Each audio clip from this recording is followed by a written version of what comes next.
আপনি পানিগোবরা পীর সাহেব কেবলার মতাদর্শ ছেড়ে বিরিয়ানির লোভে, খিচড়ির লোভে আর ঘুগনির লোভে কেডা ভালো বলছে, ওরা খারাপ কিছু বলছে না, ভালো তো বলছে, এই মূল্যায়ন করার মতো যোগ্যতা আপনার নাই। অথচ আপনি একটি আল্লাহর দলে, নবীর দল থেকে বিচ্ছিন্ন হয়ে ভিন্ন দলে যাচ্ছেন এবং সাধারণ মানুষের মাঝে ফিতনার আগুন জ্বালাচ্ছেন।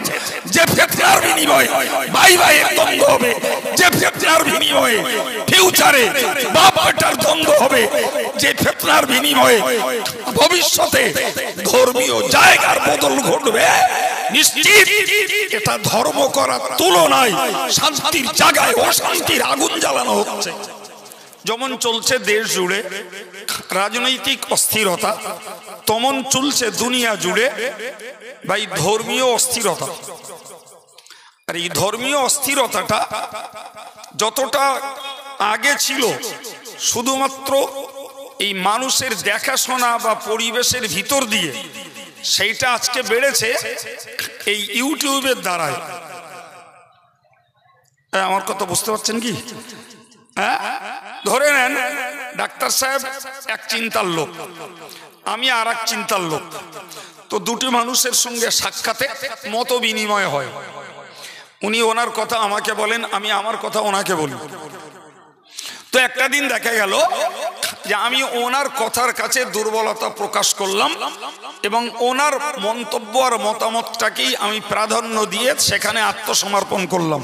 ফলে আমার নীতিটার বদল হলো, আমার মতটার পরিবর্তন হলো। এই যে দেখাশোনার মধ্য দিয়ে মানুষের জীবনের একটা পরিবর্তন হওয়ার খানিকটা সম্ভাবনা থাকে। পারিপার্শ্বিকতা, লোকজনের সঙ্গে ওঠা বসা, মানুষের সঙ্গে আচার আচরণ, মানুষের সঙ্গে কথাবার্তার মেলবন্ধন ইত্যাদির মাধ্যমে একটা মানুষ একটা ভালো পথও বেছে নিতে পারে, আবার একটা মন্দ পথও বেছে নিতে পারে। আমার কথার উত্তর দেন, ঠিক না ভুল? আমি যদি একটা ভালো মানুষের সঙ্গে উঠবস করি, ওঠা বসা করি, তাহলে একদিন আমার চরিত্রটা আল্লাহ চাহে তো ভালো হতে পারে। আবার যদি কপাল টলে, তাহলে ওই ওই ওই ওই ভালো মানুষটা আমার দুষ্ট চরিত্রে গলে যে তার লাইফটাও বরবাদ হতে পারে। হ্যাঁ না বলেন? দুটোরই সম্ভাবনা আছে। খারাপটার ভালো হওয়ার সম্ভাবনা আছে, আবার ভালোটা যদি দুর্বল হয় তারও খারাপ হয়ে যাওয়ার সম্ভাবনা আছে না নাই? জি, এটা ঘটে দেখা সাক্ষাৎ, ওঠা বসা, পরিবেশের মধ্য দিয়ে ভাই। কিন্তু আজকের ইউটিউবের যুগে পরিবেশ লাগছে না, দেখাশোনা লাগছে না ভাই। স্রেফ মাত্র ওই ইউটিউবের মাধ্যমে এক এক বক্তার কথা আমরা ঘরে বসে পাচ্ছি। এখানে বসে একজন উর্দু ভাষী পাকিস্তানের একটা বক্তার বক্তৃতা খুঁজে পাচ্ছে, একজন বাঙালি তিনি বাংলাদেশের একটা বক্তার অবজারভেশন, তার মন্তব্য খুঁজে পাচ্ছে। হ্যাঁ না বলেন ভাই? আমেরিকাতে যদি একজন প্রবাসী বাঙালি বক্তৃতা করেন, আমি এখানে বসে তার বক্তৃতা পেয়ে যেতে পারি। জি, তো আজকের যুগটা মানুষের বিভ্রান্তি, মানুষের অস্থিরতার সহজ রাস্তা ঘটেছে দেখাশোনার ছাড়াও এই মোবাইলের, ইউটিউবের বক্তৃতার মাধ্যমে। হ্যাঁ না বলেন? ঠিক বলছি না ভুল বলছি? জি, এখন আমার বক্তব্য ভাই, এই পাশাপাশি বাস দেখা দেখি চাষ, একটা গেও বাংলার কথায় বলে যে পাশাপাশি বাস দেখা দেখি চাষ, এটা একটা কথা। আর এই লাইভের বক্তাদের বক্তৃতার আকর্ষণে আকৃষ্ট হওয়া, এটাও আরেকটা কথা। এই সব কথার মাঝখানে আমরা পাশাপাশি বাসও আছে, দেখা দেখি চাষও আছে, আর আমরা এক নীতি, এক আদর্শ, এক আখলাক, এক আমলের উপরে চলছি। আবার কারুর কান কামড়ানিতে, কারুর ফিসফিসানিতে, আর কোন বক্তার মন্তব্যের বিনিময়ে আমরা কেউ আবার এক মুহূর্তের ভিতরে ভুলে যে আর এক মতেও বিগড়ে যেতেও পারি, এর সম্ভাবনাও আছে। হ্যাঁ না বলেন ভাই? আমি মাঝে মধ্যে একটা কথা বলি, কখনো কানে শুনেছেন কিনা জানি না, যে এই গুড় আর কাদা যদি একসঙ্গে করে এরকম লাগিয়ে দিয়ে দেশের জ্ঞানী গুণী শিক্ষিত বুদ্ধিজীবী মানুষদের ডেকে বলা হয়, স্যার আপনাদের কাছে আমাদের দাবি এই গুড়টুকু খাবেন, কাদা যেন খাওয়া না পড়ে আর গুড় যেন বাদ না যায়। ভাই মানুষ যত হায়ার এডুকেটেড হোক, মানুষের পক্ষে কি ওই কাজটা সম্ভব? হয় গুড় কিছু বাদ যাবে, না হলে কাদা কিছু খাওয়া পড়বে, ঠিক না বল? কিন্তু জানেন তো ওই কাজটা পারে আল্লাহ পাকের সৃষ্টির ছোট্ট একটি প্রাণী, যার নাম পিঁপড়ে। ও কেবলমাত্র গুড় খাবে, কাদা বলো কখনো খাবে না, কাদা কখনো খাবেও না, আর গুড়ও এক সূচের আগা পরিমাণ বাদও দেবে না। ঠিক বলেছে না ভুল বলেছি? তাহলে মানুষ যত শিক্ষিত হোক, পিঁপড়ের কাজ মানসি পারে না। হ্যাঁ না বলেন? আবার যে মানুষের কাজ পিঁপড়ে পারে না।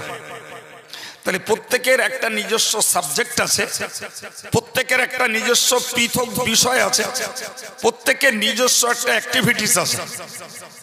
হ্যাঁ না বলেন? আছে না নাই? সকলের কর্মের একটা আলাদা টেস্ট আছে।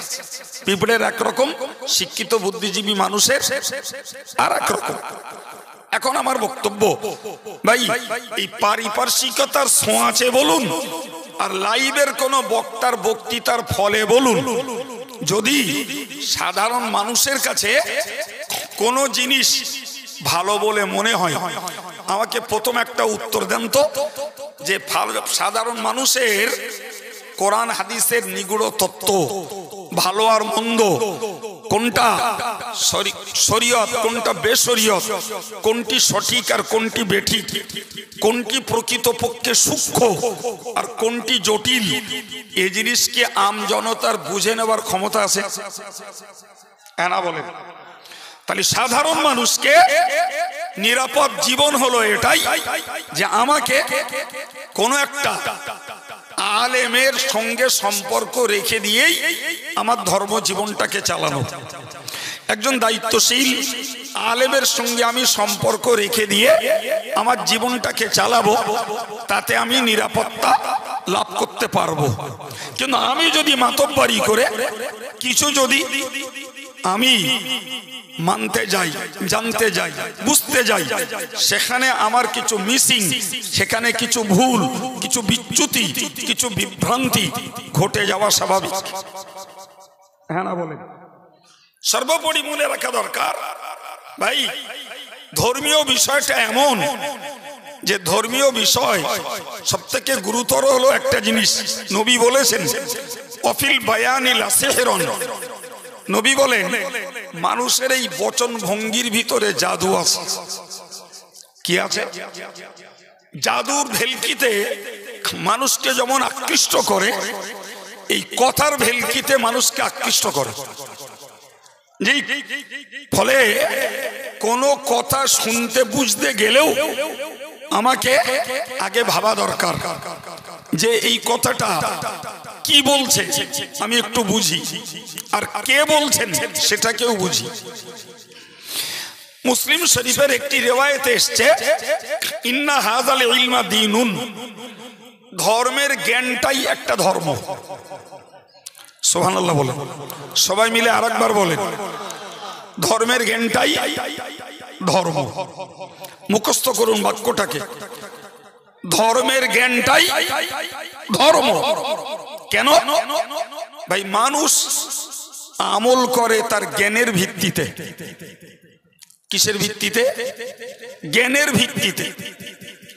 ফলে হাদিস পাকে এসেছে, ফানজুরু আম্মান তাখুযুনা দীনাকুম, তোমরা একটু ভাবো, একটু চিন্তা করো যে ধর্মের জ্ঞানটা কার কাছ থেকে নিচ্ছ। আচ্ছা এই জায়গাটা কি হচ্ছে? ব্যাপারটা কি এদের? না না, এখানে কিছু দোকান টোকান আছে নাকি? কিচ্ছু নেই তো না, ছেলে পেলে না, তো ছেলে পেলে না, না না, এত যুবক ছেলেদের কথাবার্তা। তো ওই এরকমটা তো কোনোদিন রাজবাড়িতে দেখিনি।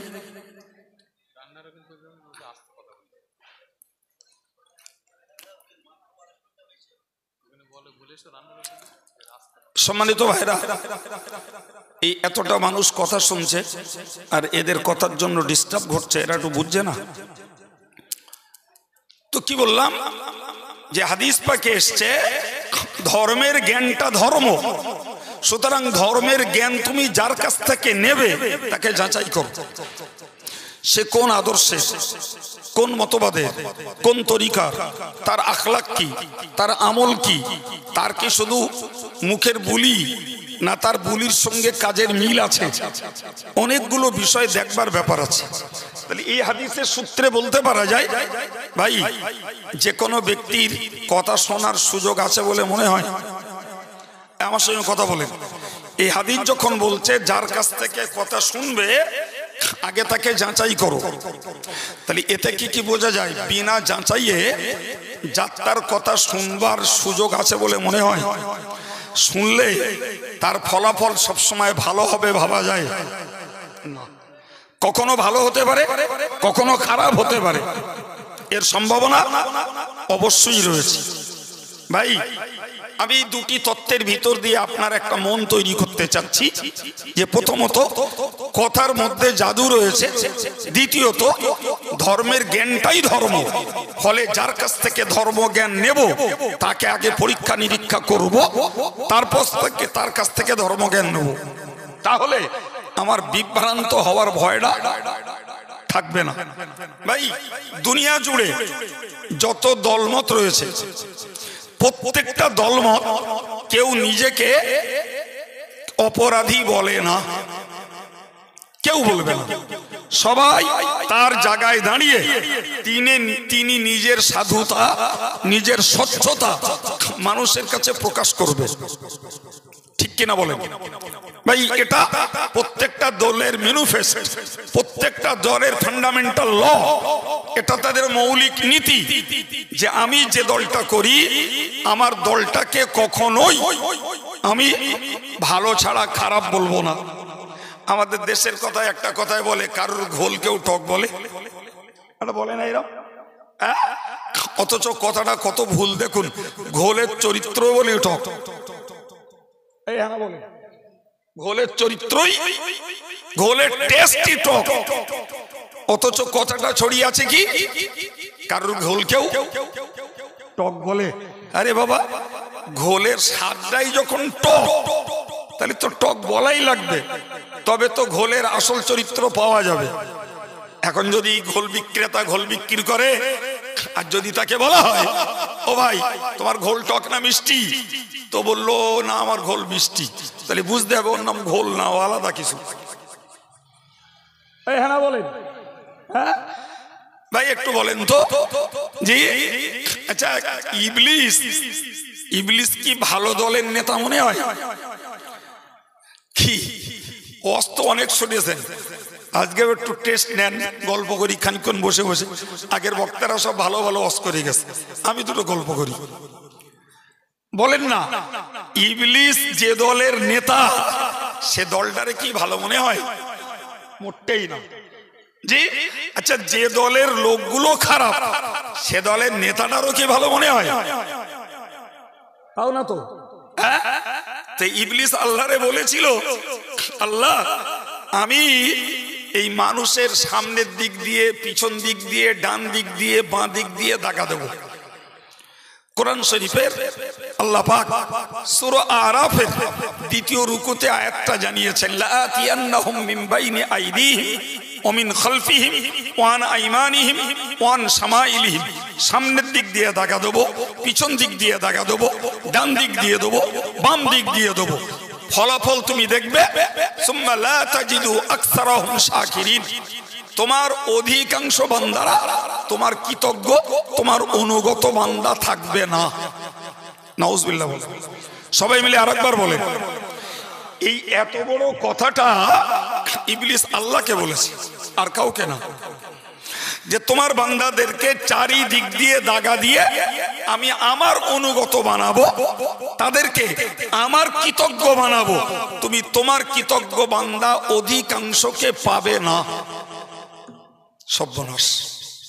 আল্লাহ পাক অন্য আয়াত পাকে বলে দিয়েছেন স্পষ্ট করে, ইবলিস তুই যদি ওটাই মনে করিস তাহলে শোন, লা আমলা আন্না জাহান্নামা মিনকা ওয়া মিম্মান তাবিআকা আজমাইন। আমি তোরে দিয়ে তোর দলের যারা অনুসারী তাদেরকে দিয়ে জাহান্নামটাকে ভর্তি করব। তুই যা, যত পারিস পথভ্রষ্ট কর, আমি তোরে দিয়ে আর তোর লোকজন দিয়ে জাহান্নামটাকে ভর্তি করব। তাহলে ইবলিস যেমন আল্লাহকে চ্যালেঞ্জ করে বলেই দিয়েছে যে অধিকাংশ মানুষ তোমার কৃতজ্ঞ হবে না, আল্লাহ পাক তেমন রেজাল্ট জানিয়ে দিয়েছেন। তার জন্য আমার কোনো টেনশন নেই, যে তোর অনুগামী যারা হবে ওদেরকে দিয়ে জাহান্নাম ভরবো। আমায় একটু বলবেন, যে ইবলিসের অনুসারী হলে জাহান্নাম ভর্তি করবেন আল্লাহ, সেই ইবলিসের কথা বিশ্বাস করে ইবলিসের অনুসরণ করার লোক সংখ্যা দেশ সমাজে কম না বেশি? বেশি। এত স্পষ্ট কোরআনের বার্তা থাকা সত্ত্বেও সেই কোরআন বিশ্বাসী, কোরআন অবলম্বী, কোরআনকে ধর্মগ্রন্থ বলে দাবিদার ইমানদার মুসলমানের বিরাট অংশ তার দলে। হ্যাঁ না বলেন? জি। আচ্ছা বলেন তো, যারা ইবলিসের দলে আছে, ওরা ইবলিসের দলে ইবলিসের এই কথাগুলো তাদের কাছে ভালো লাগছে না খারাপ? এক কথায় বলে দিয়েছে, ভালো যদি না লাগবে তাহলে থাকবে কেন? একদম কারেক্ট কথা। জি। তাহলে ইবলিসের কাছে, ইবলিসের থেকে যে কথাগুলো পাচ্ছে, যারা ওর ফলোয়ার্স, যারা ওর অনুসারী, নিঃসন্দেহে তাদের কাছে ভালো লাগছে। জি, ভালো লাগছে বলেই তারা ওর দলে আছে, নালে থাকতো না। জি, আমার একটা উত্তর দেন। তাহলে ইবলিসের কাজ, ইবলিসের কথা যদি এই ডিজিটাল যুগে, কম্পিউটার যুগে একদল লোকের ভালো লাগে, একদল লোক মানে দলে বেশি তারাই, হ্যাঁ, তাহলে দেশ জুড়ে সুন্নতের উপরে যে দল আর বেদাতের উপরে যে দল, ভাই তাদের কথাও ভালো লাগবে আর শোনারও লোক থাকবে। এটা কি অসম্ভব কিছু?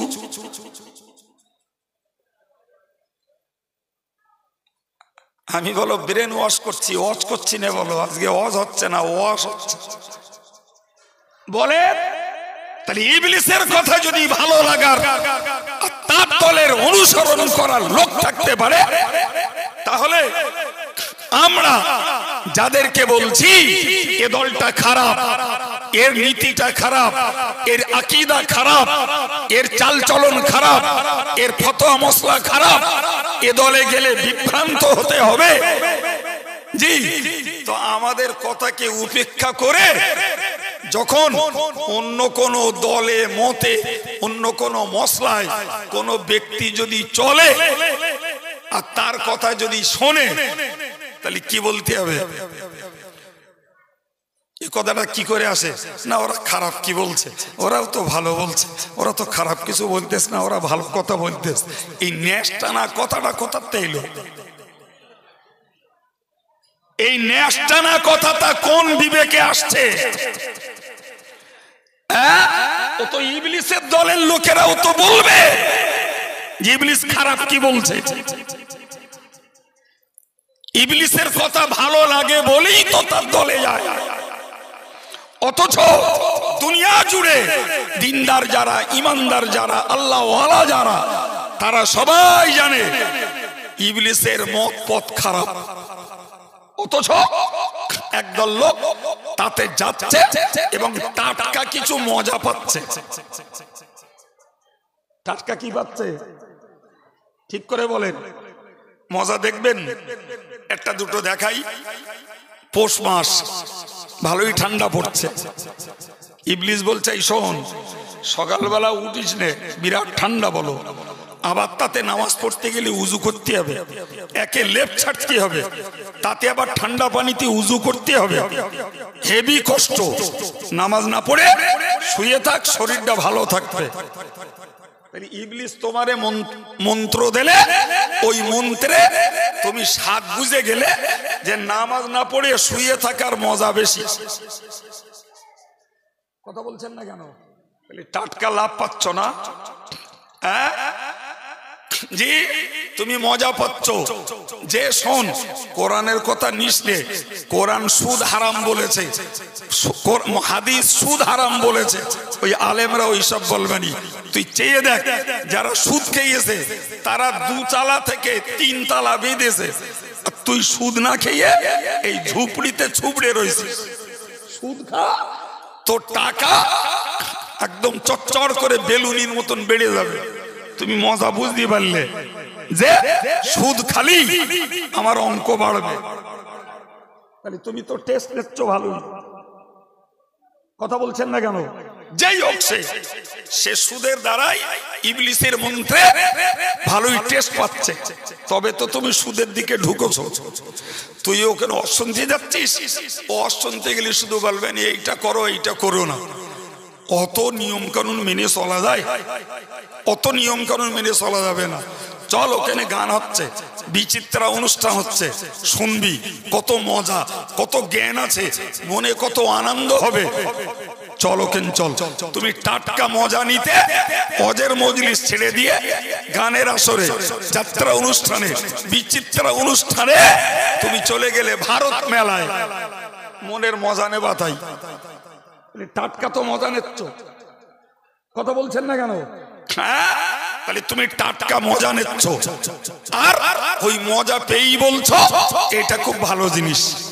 এখন ভাই, তুমি ভালো আর মন্দ বুঝবে না। কে তোমার বিরিয়ানি খাওয়াবে, কে তোমার ঘুগনি খাওয়াবে, কে তোমারে ভ্যান কিনে দেবে, কে তোমার জামা কাপড় কিনে দেবে, কে তোমার জুতো বয়ে বেড়াবে, কে তোমার জুতো ঘুরিয়ে দেবে, তুমি মনে করলে সত্যিকারের এরাই হচ্ছে সত্যকারের দিনের খাদেম, এরাই হলো প্রকৃত আলেম, এরাই প্রকৃত পক্ষে দিন প্রচার করছে। তোমার মাথায় পোকা লেগেছে, তুমি বোঝনি। গো জি, এই হাতি দেখোস তো, হাতি যে হাতির সবসময় 2টো দাঁত দেখা যায়। হ্যাঁ, 2টো দাঁত হাতির দেখা যায়। হাতি ওই যে দাঁত দেখায় ও দাঁত দেখায় না, বলো হাতি? হ্যাঁ না বলেন? ওই দাঁত দেখায়, জীবনে ও দাঁতে হাতি খায় না। করে একটা আস্ত বেল দেবেন, ও পেটের ভেতর পুরে নেবে, পরে দেখবেন বার করে দিচ্ছে শ্বাস নি। তাহলে কি পলিসি আল্লাহ ওরে দেশে, যে বাইরে দেখা যাবে পুরো একদম বেল, ভেঙে দেখো ভিতর খালি, কিচ্ছু নি, সেসব বের করে নিয়েছে হাতি। বুঝতে পারেননি? তাহলে হাতি যে দাঁত দেখায় ও দাঁত দেখায় না, ও খায় ভেতরের দাঁত দে।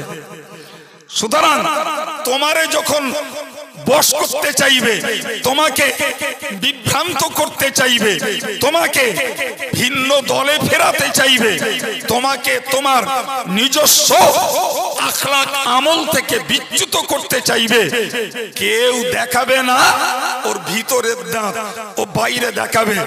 জি, বাইরে দেখাবে। তোমারে কোরআন বলে, হাদিস বলে, নামাজ শিখিয়ে, পেশাবের দোয়া শিখিয়ে, পায়খানার দোয়া শিখিয়ে, খাওয়ার দোয়া শিখিয়ে তোমারে খেদমত করে তোমারে বোঝাবে যে দেখ, তোরা তো এতদিন ধরে জলসা দিচ্ছিস, এতদিন ধরে এরম খেদমত তোদের কাইম সাহেব, রজব আলী সাহেব, এ সাহেবরা জীবনেও করেছে? কোনদিন করিনি। আজকে দেখ এদের খেদমতটা একবার দেখ। জি, এইবার তুমি আস্তে আস্তে বুঝে গেলে এরা সত্যি এরাই ভালো। 2 দিন পরে বলবে, শোনো, ওই যে তোমরা ক্যামটা করো না, ওটা বলো সেরে, ওইটা বলো হারাম। তোমরা যে আখিরির জোরটা পড়ো ওটা বলো বেদাত, ও পড়লি বলো জাহান্নামে জাতি হবে। তোমরা এই আজানে হাত তোলো, ও বলো বেদাত, ও বলো হাদিস নি, ও ও করলি জাহান্নামে যেতে হবে। ওই যে বাপের কবর জিয়ারত করতে যাচ্ছ, ওতে কিচ্ছু নিকো, ও মরা গরু, ওর গালে ঘাস ঠেসে কি লাভ, ও তো মরে গেছে। জি দুদিন পরে ইসালে সব দেওয়া, জি বলবে ইসালে সব করা না যায়, খানা সাজি দেওয়া বেদাত। জি দুদিন পরে তুমি যখন এই পীর বুজুর্গদের সুন্নতি পোশাক পরবা, জি তো তখন বলবে যে এটাই শুধু সুন্নত, ওটা না বলো, এর উল্টোটাও বলো সুন্নত।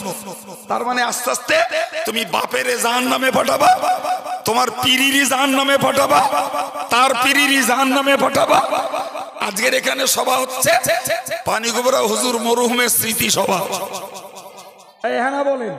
জি ওই লোকটার আদর্শ, আখলাক, আমল, তার তাকওয়া, তার পরেশগারিতা, তার খোদাভীরুতা, তার জিকির, তার ফিকির, তার তাসবিহ, তার তেলাওয়াত, একটাও কি আপনাদের বিবেকে মনে হয়েছে যে ওই লোকটা ইসলামের বাইরে, সুন্নতুল জামাতের বাইরে? এটা কি কারুর মনে হয়েছে? হ্যাঁ না বলেন?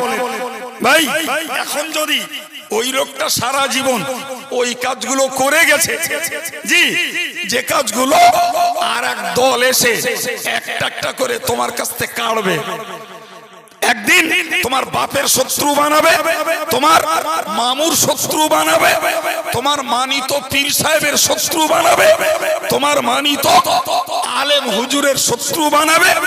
এরপরে বাপ বেটায় দ্বন্দ্ব হবে, মামু ভাগনায় দ্বন্দ্ব হবে, ভাই ভাই দ্বন্দ্ব হবে।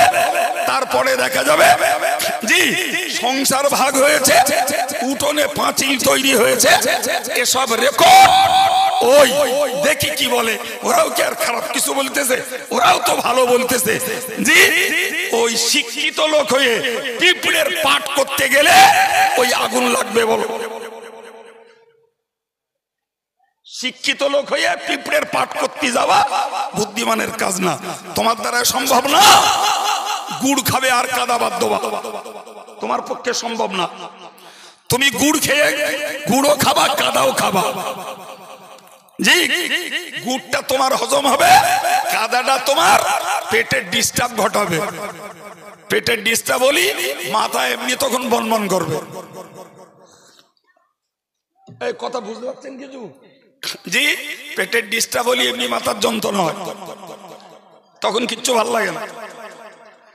ভুল বলছি না ঠিক বলছি? কাদা খায় নাকি লোক? হ্যাঁ না বলেন? কাদা স্টমাকে গেলি সঙ্গে সঙ্গে পেটের প্রতিক্রিয়া শুরু হবে। সুতরাং আমাদেরকে মনে রাখতে হবে ওই ওরা খারাপ কি বলছে, ওরাও তো ভালো বলছে। জি ওরাও তো ভালো বলছে, তুমি ভালো বলার দেখেছো কি? একটু আগে বললাম না ইবলিস কি খারাপ বলে? এই ফেরাউনের দরে যারা ছিল তারা কি ফেরাউনের খারাপ বলতো? কথা বলে, তারা তো ফেরাউনের খোদা বললো। নমরুদের দলে যারা ছিল তারা কি নমরুদকে খারাপ বলতো? জি আবুল আহাব আবু জাহালদের দরে যারা ছিল তারা কি আবুল আহাব আবু জাহালদের খারাপ বলেছিল? বরং তারা উল্টে খারাপ বলতো আমার নবীকে। ঠিক কিনা বলেন? আমার বক্তব্য যে আগে ভাবতে হবে আমি যে নীতি, যে আদর্শ, যে আখলাক, যে আমল, যে মতের উপরে আছি, এটার খারাপ কি? আগে ওইটা বার কর, এর খারাপ কি? কথা বলেন কোনটা খারাপের? যদি মনে হয় এটা খারাপ কিছু নাই, তোমার বোঝার মুরদ আছে যে এর থেকে আর একটা ভালো, এই মুরদ তোমার কেটা দেশ? কে দিয়েছে ওই মুরদ যে তুমি এইটার থেকে আর একটা ভালো এর পরীক্ষার মূল্যায়ন করতে পারবে? হ্যাঁ না বলেন? পানিগোবরা হুজুর কেবলা তিনি বসিরহাট হুজুরের দেখা মানুষ। কাকে দেখা মানুষ? জোরে বলেন কাকে দেখা মানুষ? বসিরহাট হুজুরকে দেখা মানুষ। তিনি দরগাপুরি সাহেবকে দেখা মানুষ। ঠিক কিনা বলেন? হ্যাঁ তিনি কালিয়ানির আগতদাড়ির সুফি সাহেব হুজুরকে দেখা মানুষ। হ্যাঁ না বলেন? জি তিনি ফুরফুরার হুজুর কেবলা ছাড়াও খোদ দাদা হুজুরকে দেখা মানুষ। সুবহানাল্লাহ হবে না? হ্যাঁ ভাই, দাদা হুজুর কেবলা রসুলকে দেখা মানুষ, বসের হুজুর কেবলা রসুলকে দেখা মানুষ, দরগাপুরি সাহেব রসুলকে দেখা মানুষ, পানিগোবরা হাফেজ সাহেব হুজুর রসুলকে দেখা মানুষ। একবার চিল্লে বলা যাবে? আর একটু জোরে বলা যাবে? আচ্ছা, ওই লোকগুলো নাজায়েজ, বেদাত, হারাম, শরিয়ত বিরোধী নাউজুবিল্লাহ কোন কাজ যদি করতেন জিন্দেগিতে, যারা রসুলকে দেখেছেন রসুল তাদেরকে মানা করতেন, বাবা এই কাজগুলো বেদাত, এইটা করো না, এইটা নাজায়েজ, এই কাজটা করো না। আরে ওটা পরের কথা রে বাবা, যারা বেদাত নাজায়েজ কাজ করে এরা জিন্দেগিতে রসুলের দেখা পায়ও না। এই শুনতে পারলি? রসুলের দেখা এরা পায় না। আপনাকে একটা একটা করে দুটো একটা কথা বলি, আত্মবিশ্বাসটাকে গাঢ় করুন। ফুরফুরা পীর সাহেব কেবলার পীর, কলকাতার মানিকতলাতে শায়িত সুফি ফতে আলী ওয়াইসি রহমাতুল্লাহ আলাইহি, জি, যাকে বলা হতো রসুল নোমা পীর, যেটা আমরা মানে বুঝি না। বুঝতে পেরেছেন না পারেননি? রসুল নোমা মানে তিনি রসুল দেখাতেন। সুবহানাল্লাহ। কখন? রসুল শুধু নিজে দেখতেন না, আল্লাহু আকবার, অন্যকে কি ভাবছেন আপনারা? আমি তার একটা প্রকৃষ্ট তথ্য দিচ্ছি। কলকাতা আলিয়া মাদ্রাসার একটা সময়ে ভূতপূর্ব প্রিন্সিপাল হয়েছিলেন দেওবন্দের পড়া মৌলানা সাদাত হোসাইন সাহেব। তিনি তৎকালীন সময়ের দেওবন্দের ফার্স্ট ক্লাস ফার্স্ট, যিনি সে বৎসরে সকল ছাত্রদের মধ্যে ফার্স্ট ডিভিশনে ফার্স্ট হয়েছেন। তার জ্ঞান বুঝদা কম, চিল্লে বলে জ্ঞান বুঝদা কম। হ্যাঁ, উনি যখন আলিয়া মাদ্রাসার শিক্ষকতার দায়িত্ব নিলেন, তো আলিয়া মাদ্রাসার কর্মরত অবস্থায় তিনি শুনতে পেলেন কাছাকাছি মানিকতলা, ওই ভিতর দিয়ে এলে 3 মাইলও হবে না মানিকতলা। তো উনি শুনলেন মানিকতলাতে একজন সুফি সাহেব থাকেন। কি থাকেন? তার নামই হলো সুফি ফতে আলী। তিনি সুফিজম, সুফি তত্ত্বের, সুফি মতবাদের মানুষ। জি, ভারতবর্ষের ইতিহাসে সুফি মতবাদের বিরাট অবদান রয়েছে। সুবহানাল্লাহ। বিশেষ করে মানুষের মধ্যে দ্বীন আর আধ্যাত্মিকতা প্রচারে সুফি মতবাদের অবদানকে অস্বীকার করলে ভারতের ইসলামের অস্তিত্ব পাওয়া যাবে না।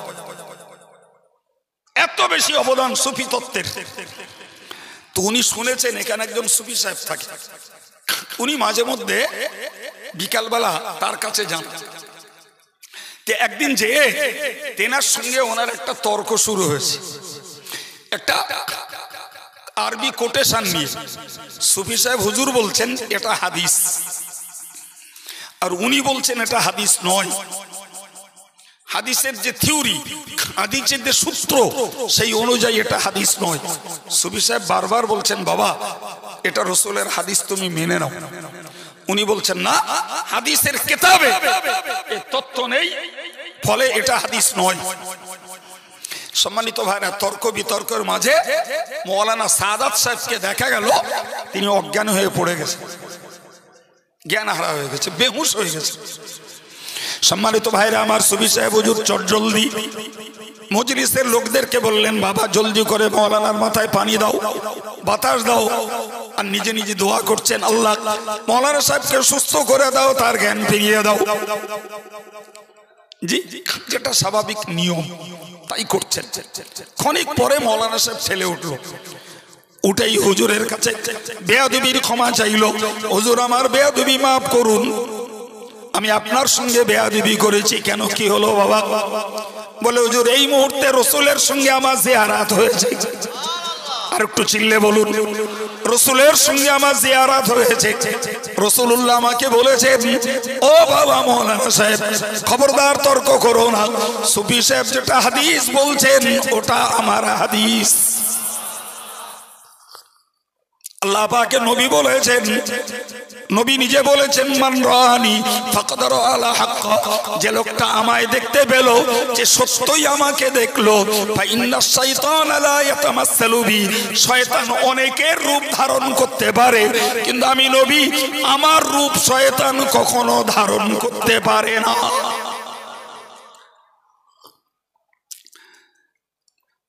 একটু বুঝুন, ওই যে লোকটা অজ্ঞান হয়ে সুফি সাহেবকে দেখেছে, এই রাসূলুল্লাহকে দেখেছেন, এটা তো আসল অজ্ঞান হওয়া নয়, এটা তো সুফি ফতে আলী ওয়াইসি হুজুর রাহিমাহুল্লাহর ফয়েজ, তার আধ্যাত্মিক প্রবাহ, তিনি যে আধ্যাত্মিক তেজস্ক্রিয়া তার উপরে নিক্ষেপ করেছেন, সেটা সুফি সাহেবের উপরে প্রতিফলিত হতেই অজ্ঞান হয়ে গেছে। কি প্রমাণ হলো? সুফি সাহেব নিজে শুধু রসুলকে দেখেন না, অন্য কেউ রসুলুল্লাহকে দেখাতে, কি বুঝলেন? কিছু বুঝতে পারছেন আমার কথা? তাহলে নিজে যিনি রসুলকে দেখছেন, অন্যকে দেখাচ্ছেন। আর এই যে মৌলানা হাদিসের কেতাবে হাদিস খুঁজে পাচ্ছে না, অথচ রসুলের জিয়ারাতে রসুল বলে দিচ্ছেন ওটা আমার হাদিস। দুজন পীরের কথা বলছি, পীর আবু হাতিম আর একজন পীর আবু জুরা, প্রাচীন কালের পীর এরা। আশ্চর্য ব্যাপার, তাদের দুজনের উক্তি, আমরা যেগুলো হাদিস বলি এর কেতাবে প্রমাণ দিতে পারবো না। কি বললেন? এই কথা বলেন, কি বলেছেন? কেতাবে এগুলোর প্রমাণ দিতে পারবো না। তোমরা যদি আমাদের কথা বিশ্বাস করো, তাহলে তোমরা এটাকে হাদিস বলে মেনে নিতে পারো। তো তাদেরকে জিজ্ঞাসা করা হলো যে হুজুর, কেতাবের প্রমাণ দিতে পারবেন না, অথচ আপনাদের কথাকে হাদিস বলে মেনে নিতে হবে, এটা কেমন কথা? তেনারা বলেছিলেন, আমরা কোনটা হাদিস আর কোনটা হাদিস নয় এটা প্রমাণের জন্য কেতাব ঘেঁটি না গো, আমরা সরাসরি রসুলের জিয়ারত করে রসুলের কাছ থেকে জিজ্ঞাসা করে নেই। আল্লাহু আকবার। এরাও মুহাদ্দিস, আর কেতাব পড়া মুহাদ্দিস, এও মুহাদ্দিস। আপনাদের কি মনে হচ্ছে কেতাব পড়া মুহাদ্দিসের দৌড় বেশি? না, আধ্যাত্মিক সাধনায় যাদের অন্তর চক্ষু খুলে গেছে তাদের দৌড় বেশি। তাড়াতাড়ি বলুন, কাদের কাদের? যাদের অন্তর চক্ষু খুলে গেছে, বইতে পাওয়া যায় না, তারা অন্তর চক্ষুতে তা দেখে নেন, উপলব্ধি করে নেন। তাই রসুলের সঙ্গে তারা জিয়ারাত করে সে জিনিস সমস্যার সমাধান করতেন। সুবহানাল্লাহ বলেন। যারা এই পীর ওলিদের আদর্শের মানুষ, এই মানুষগুলোকে একটু চেনা দরকার, এই মানুষগুলোকে একটু চেনা দরকার। অনেকদিন আগে দেখা, কিছু শব্দ এদিক ওদিক হতে পারে, তবে মূলটুকু বলছি। ফুরফুরা শরীফের নহুজুর কেবলা, নহুজুর কেবলা খুব পান খেতে, এবং উনি খুব খুশবুযুক্ত কিছু ব্যবহার করতেন, খুব পান খেতে। তো দাদা হুজুর কেবলা একদিন নহুজুর কেবলাকে বললেন, ওনার ডাক নাম ছিল ফুতুন। তিনি একদিন বললেন, বাবা ফুতুন, তুমি এত পান খাও কেন? বাস এতটুকু কথাতে নহুজুর বুঝে গেলেন যে আমার পান খাওয়াতে আমার আব্বা তিনি খুব খুশি না। কথা ক্লিয়ার? উনি পান খাওয়া ছেড়ে দিলেন, পান খাওয়া ছেড়ে দিলেন। ছেড়ে দিয়েছেন তো একটা দিন ধরুন, আচ্ছা পান খাওয়া লোক একদিন যদি পান খাওয়া ছেড়ে দেয়, স্বাভাবিকভাবেই তার একটু কষ্ট হবে না? হবে না? জি। আরে বাবা, আমরা যারা পান খেগো লোক, জি, রোজা তো অবশ্যই করি, আলহামদুলিল্লাহ, আল্লাহ করান, আল্লাহ করান। পান কেন? আমরা তো সারাদিন কাজ কাম করি, মোটামুটি পেটটাকে তাজা রেখেই করি। তারপরেও প্রচুর কর্মঠ লোক, রোজাদার, সারাদিন না খেয়ে কাজ করছে। তাহলে কি বলবেন? নিয়ত আমাদের করান আল্লাহ, ঠিক কিনা বলে? জি ভাই, রোজায় নেই, রোজায় যদি না থাকি কিনা বলেননি, ফাউ খাওয়া বন্ধ করে থাকে, রোজাই নেই তো পান খেয়ে গেল, পান খাওয়া বাদ দিয়ে বসে থাকে।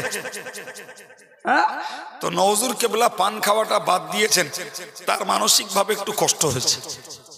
জি, পরদিন সকালবেলা দাদা হুজুর কেবলা নিজেই একটা পানের ব্যবস্থা করে এক খাদেমকে দিয়ে বললেন, যাও এটা নাজমুস সাআদাতকে দিয়েছো। একটু জোরে বলে, ব্যাপারটা কিছু বোঝার আছে তো। কালকে যে মানুষটা নওজুর কেবলার পান খাওয়ার জন্য একরকম নরমালে হলেও একটা কৈফিয়ত করলেন যে বাবা তুমি এত পান খাও কেন, আর সেই লোকটা আজকে নিজে পান দিচ্ছে। ও বেটা খাদিম হুজুরকে পান্ডা দিয়ে এসছে, নওজুর কেবলা মুচকে মুচকে হাসলেন আর পান্ডা নিয়ে খেলেন। খাদেম এসে বললেন, হুজুর ব্যাপারটা তো বুঝলাম না, রহস্য কি? মুজাদ্দিদ ফুরফুরা পীর সাহেব কেবলা বলেছিলেন, গত রাত্রিতে রাসূল করিম সাল্লাল্লাহু আলাইহি ওয়াসাল্লাম আমাকে স্বপ্নে জিয়ারতে বলেছেন, ও বাবা আবু বকর, তুমি আমার নাজমুস সাআদাতকে পান খাওয়া নিষেধ করে তার মনে কষ্ট দিয়েছো। নাজমুস সাআদাত আমার অত্যন্ত কাছের, অত্যন্ত ঘনিষ্ঠ, কালকে তুমি একটা পান দিয়ে তাকে সন্তুষ্ট করবে। আর একটু চিল্লে বলা যাবে না? ছেলে পান খাবে কি খাবে না, বাপ তারে বকবে না, যত্ন করবে না, অনুমতি দেবে, সেটা তো সম্পূর্ণ সাংসারিক আর একটা পারিবারিক ব্যাপার। রাসূলুল্লাহর তাতে ইন্টারফেয়ার করার, রাসূলুল্লাহর তাতে দখলদারি নেওয়ার কি আছে বাবা? কি আছে? কি প্রমাণ হয় এতে? নওজুর পীর কেবলা রাহিমাহুল্লাহর সঙ্গে যেমন রাসূলুল্লাহর ঘনিষ্ঠতা, তেমন মুজাদ্দিদে জামান ফুরফুরা পীর সাহেব কেবলার তেমন ঘনিষ্ঠতা। তাই এই ঘনিষ্ঠতার ফলেই রাসূল পাকের সঙ্গে দাদা হুজুরের জিয়ারত, এবং এই জিয়ারতের ভিতর দিয়েই তাকে পান দেওয়ার অনুমতি। আমি আপনাকে বলতে চাইছি, এই লোকগুলো কোনো বেদাত কাজ, কোনো নাজায়েজ কাজ, কোনো শরীয়ত বিরোধী কাজ, এই লোকগুলো সুন্নতের কোনো খেলাফ কাজ করেছেন নাকি বাংলার মুসলমানদেরকে করার জন্য বলে গেছেন? আমাদের রায় বিবেক, আমাদের মত কি বলে? চিল্লে বলতে হবে। আমার কথা বুঝতে অসুবিধা হয়েছে? এই লোকগুলো শরীয়ত বিরোধী, সুন্নত বিরোধী কোন বেদাত কাজ করে গেছেন মনে হয়? চিল্লে বলুন, মনে হয়? তারা যে কাজগুলো করেছেন সেগুলো শরীয়তের সপক্ষে, সেগুলো সুন্নতের সপক্ষে, সেগুলো কোন নাজায়েজ, হারাম, মাকরুহ, তাহরিমি এই পর্যায়ের বেদাত নয়, নয়, নয়। আজকের যখন আপনি পানিগোবরা পীর সাহেব কেবলার মতাদর্শ ছেড়ে বিরিয়ানির লোভে, খিচড়ির লোভে আর ঘুগনির লোভে, কেডা ভালো বলছে, ওরা খারাপ কিছু বলছে না, ভালো তো বলছে, এই মূল্যায়ন করার মতো যোগ্যতা আপনার নাই। অথচ আপনি একটি আল্লাহর দলে, নবীর দল থেকে বিচ্ছিন্ন হয়ে ভিন্ন দলে যাচ্ছেন এবং সাধারণ মানুষের মাঝে ফিতনার আগুন জ্বালাচ্ছেন। যে ফিতনার বিনিময়ে ভাই ভাইয়ের দ্বন্দ্ব হবে, যে ফিতনার বিনিময়ে ফিউচারে বাপ বেটার দ্বন্দ্ব হবে, যে ফিতনার বিনিময়ে ভবিষ্যতে ধর্মীয় জায়গার বদল ঘটবে, নিশ্চিত এটা ধর্ম করার তুলনায় শান্তির জায়গায় অশান্তির আগুন জ্বালানো হচ্ছে। এক কথা বলে,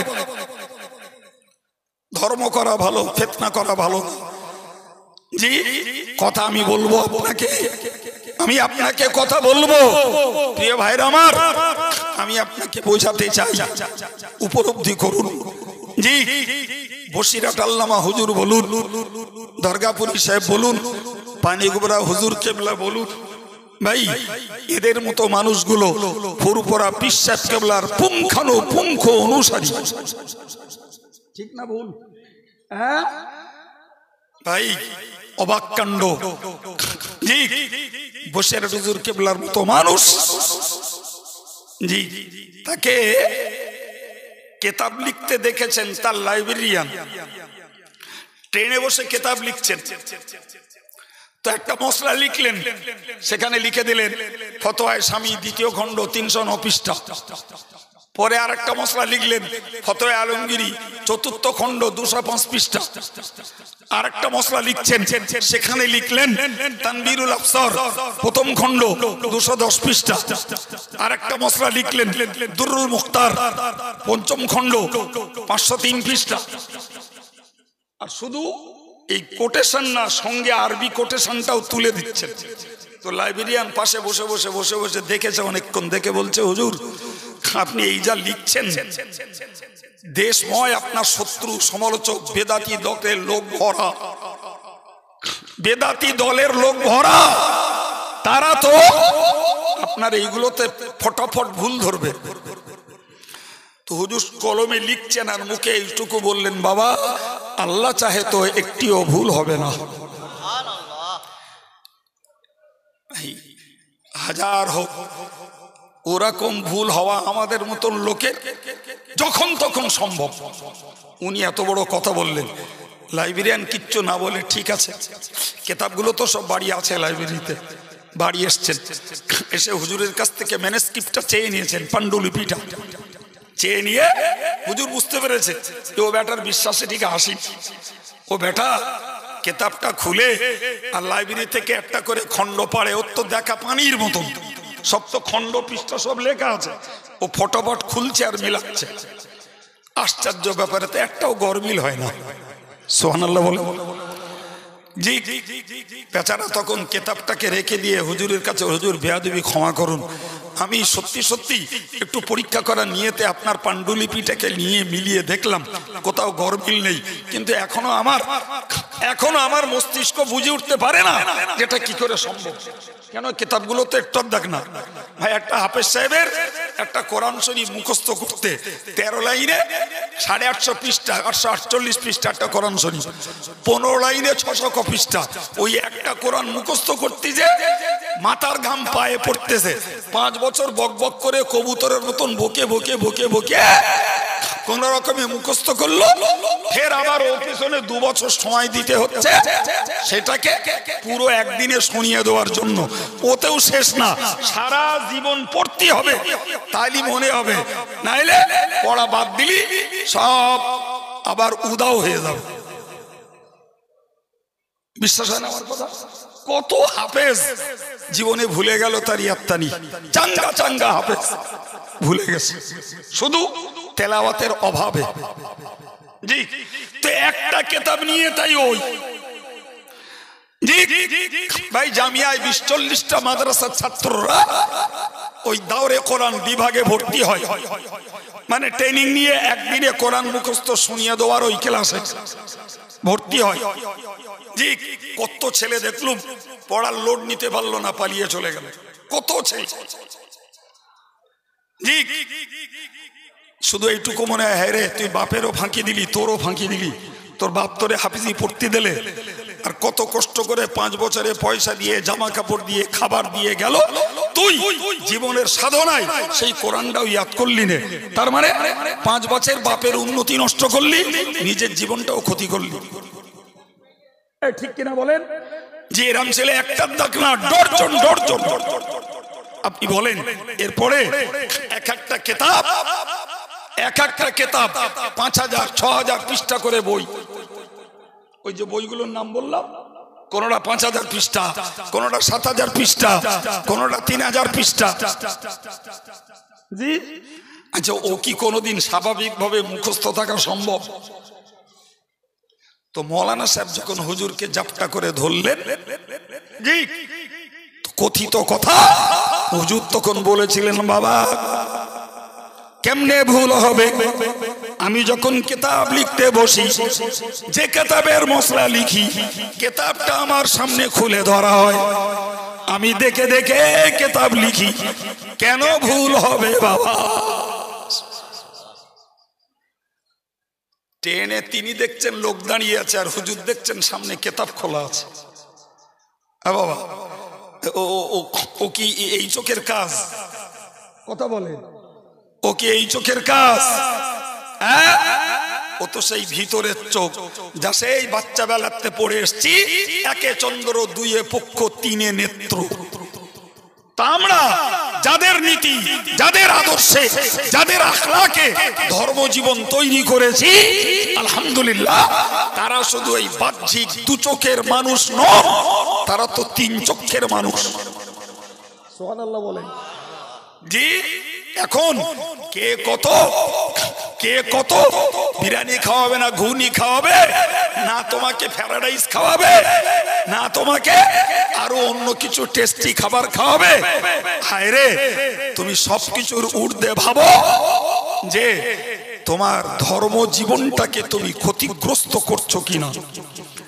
ভাই, পৃথিবীতে যত দলমত রয়েছে সবের মধ্যে কিছু ভালো আছে, সবের মধ্যে কিছু ভালো আছে, এটা অস্বীকার করা যাবে না। 16 আনা খারাপ দিয়ে কেউ এস্টাবলিশ করতে পারে না, 16 আনা খারাপ দিয়ে কেউ প্রতিষ্ঠিত হতে কথা বলেন পারে কি? নিশ্চিত তার কিছু ভালাই থাকে, সেই ভালোগুলো দেখিয়েই মানুষকে সে আকৃষ্ট করতে পারে, কিন্তু ওইটা তো বোঝার ক্ষমতা সাধারণ ভাইয়ের নেই। ভাই জি, সম্মানিত ভাইরা, তো আমি আপনাকে বোঝাতে চাইছি যে উপলব্ধি করুন, আমরা যাদের নীতি, আদর্শ, আখলাক, আমলের উপরে আমাদের জীবনটাকে দাঁড় করিয়েছি, যাদের বিশ্বাসে আমরা আকীদা তৈরি করেছি, আমরা আমল তৈরি করেছি, আমরা জিকির, ফিকির, তাসবিহ, তাহলিলের পথ বেছে নিয়েছি, ভাই এই মানুষগুলোর সম্পর্ক রাসূলের সঙ্গে, এই মানুষগুলোর সম্পর্ক আল্লাহর সঙ্গে, আমরা যদি তাদের আদর্শ, আখলাক আমাদের জীবনে মৃত্যু পর্যন্ত ধরে রাখতে পারি, আল্লাহ রাসূলের সঙ্গে আমাদের সম্পর্কটাও ইনশাআল্লাহ আমাদের মেহনত অনুপাতে থাকবে, না থাকবে না? হ্যাঁ না বলেন? প্রিয় ভাই, আপনাকে আমি বলবো উপলব্ধি করার কথা। ভাই, পৃথিবীতে দলমত কম আছে না বেশি? বেশি।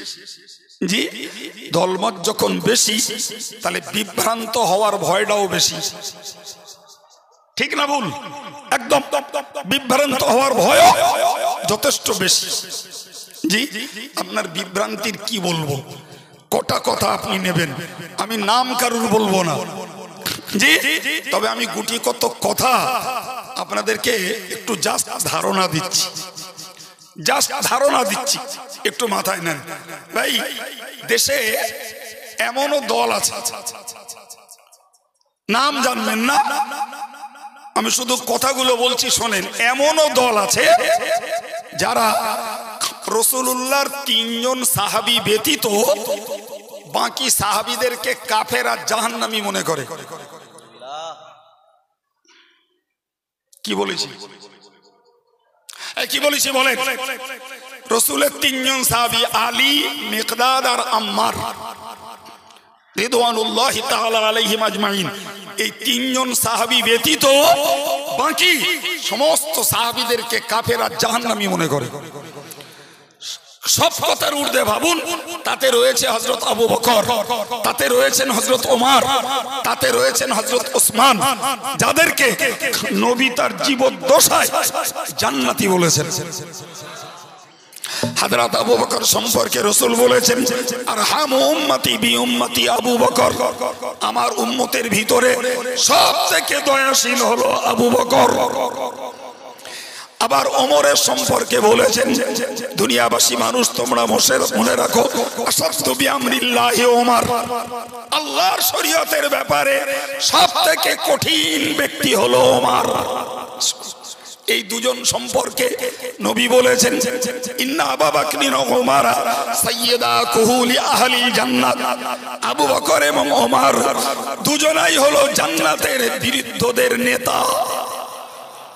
আলহামদুলিল্লাহ বলে, আর একটু জোরে বলে ভাই। তার মানে যারা বৃদ্ধ বয়স পর্যন্ত আমল করতে করতে মারা যাবেন এবং জান্নাতি হবেন, এই বুড়ো মানুষগুলোর জান্নাতের সরদার হলেন হযরত আবু বকর এবং ওমর। এবার বলেন, এই মানুষদেরকে যারা জাহান্নামী বলে, আপনি নাউজুবিল্লাহ একবার পড়লে এর হক আদায় হবে মনে হচ্ছে? জি, আমরা গালি দেবো না, গাল দেওয়াটা ইসলাম শেখায়নি, কিন্তু কোন ভাষায় ঘৃণা করলে ওই দলের চূড়ান্ত প্রতিবাদ করা যাবে, বিশ্বাস করুন সে ভাষা আমাদের মতন দিনদার ভদ্র লোকেদের কাছে নেই। ও ভাষার জন্য দরকার আলাদা ধর্মহারা মেঠো লোকের দরকার। এ দলও চলছে, এ দলও চলছে, আর এ দলের অনুগামীও আছে। আর বলবো না, ওই একটা মনে রাখুন, একটা মনে রাখুন, আর নয়। ভাই আপনি বলুন, আমি আর একটা দলের কথা বলছি, যারা মনে করে যে রাসূল করিম সাল্লাল্লাহু আলাইহি ওয়াসাল্লাম মরে মাটি হয়ে গেছে। কি বলবেন, সুবহানাল্লাহ বলেছেন নাকি? তো ওইরকম জিজ্ঞেস করতে হবে কেন রাজবাড়ির লোকেদের? চিল্লে বলেন নাউজুবিল্লাহ। জি, আল্লাহ পাকের নবী বলেছেন, আল্লাহ পাকের নবী বলেছেন, ইন্নাল্লাহ হাররামা আলাল আরদি আন তাকুলা আজসাদাল আম্বিয়া। প্রিয় নবী বলেন, আল্লাহ পাক মাটির জন্য হারাম করে দিয়েছেন নবীদের দেহ খাওয়া।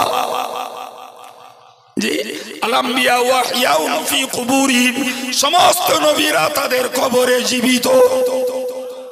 আর একটু জোরে বলেন, বালহুম ইউসাল্লুন বালহুম ইউরযাকুন, বরং নবীরা কবরে রিজিক পায়। খাস করে আমার নবী ইউযাযিরু ফি কবরিহি ওয়া ইউসাল্লি, আমার নবী কবরে আযান দেন এবং যথাযথ 5 ওয়াক্ত নামাজ পড়েন। এ নবীর ব্যাপারে কারোর যদি মন্তব্য হয় যে নবী মরে মাটি হয়ে গেছে, কি মনে করবেন? এই দলটা খুব ভালো দল নাকি? হ্যাঁ, তারাও চলছে, তাদের দলও চলছে। জি ভাই, দল হলি লোক থাকবে, জি খুব থাকবে। আমি আমার মাঝে মাঝে বলতে না ধৈর্য হারা হয়ে যায়। ওই বাংলাদেশে একটা দল বেরিয়েছে, তার নাম আহলে কোরআন। জি, প্রচুর লোক, বিরাট বিরাট শিক্ষিত লোক তার দলে। সে দলের মূল বক্তব্য হলো নামাজ পড়তে হবে না। জি, নামাজ পড়তে হবে না গো। আচ্ছা বলেন, নামাজ পড়তে হবে না যে দলের মন্তব্য, সে দলে লোক একদল পাওয়া যাবে না? যাবে না? জোরে বলেন। আমরা নামাজ পড়তে বলে তাই সবারই দলে ফেরাত করতিস না, আর ওরা বলতে পড়তে হবে না। তাহলে ও দলের লোক না গে থাকে? এখন ইউটিউবে যদি ওই বক্তৃতা এখানে আসে, আর রাজবাড়িয়ার দুটো ছেলে যদি মনে করে এই আমার একটা দল পেয়েছি, যত ওই কাইম সাহেব, রজব আলী সাহেব আর আমাদের ইমাম সাহেব যতই নামাজের কথা বলুক, এরা কি জানে রে ঘোড়ার ডিম, এরা পান্তা খেগো মৌলবি, আর ওসব ইন্টারন্যাশনাল বক্তা, ওরা বলতেছে নামাজ পড়তে হবে না। জি, শেষের গোড়ায় ডাকলেই পাওয়া যায়, আর ওসব আন্তর্জাতিক বক্তা। অতএব ওই নামাজ পড়তে বলতে না, ওই কথাটা ঠিক, এর গাটা ভুল। লোক পাওয়া যাবে না? যাবে না? জি ভাই, করজোড়ে নিবেদন করছি, অস্থিরতা ত্যাগ করুন। জি, জীব সামলান, আর যে কারুর কথা শোনা সামলান। আপনার কথা ওজন করার জ্ঞান নাই, কথার মাপকাঠি বোঝেন না, কোনটা কাদা আর কোনটা গুড় বুঝে নেওয়ার ক্ষমতা আপনার নাই। সম্মানিত ভাইরা আমার, আমি আপনাকে বলবো উপলব্ধি করুন। ভাই আর একটা দলের নাম বলছি, যে দলের প্রচার বাংলাদেশে প্রচুর রয়েছে। জি, তেনার বক্তব্য, তিনি বলেছেন যে সাহাবায়ে কেরামরাও ভুলের ঊর্ধ্বে নন। সাহাবায়ে কেরামরা ভুলের ঊর্ধ্বে নন মানে সাহাবারা নবীর ছাত্র। হ্যাঁ বলে নবীর ছাত্র, সাহাবারা নবীর শাগরেদ, সাহাবারা নবীর সঙ্গী, সাহাবারা নবীর শিষ্য সহচর। তো নবীর কথাগুলো বিশ্বের দরবারে ছড়িয়েছেন সাহাবারা।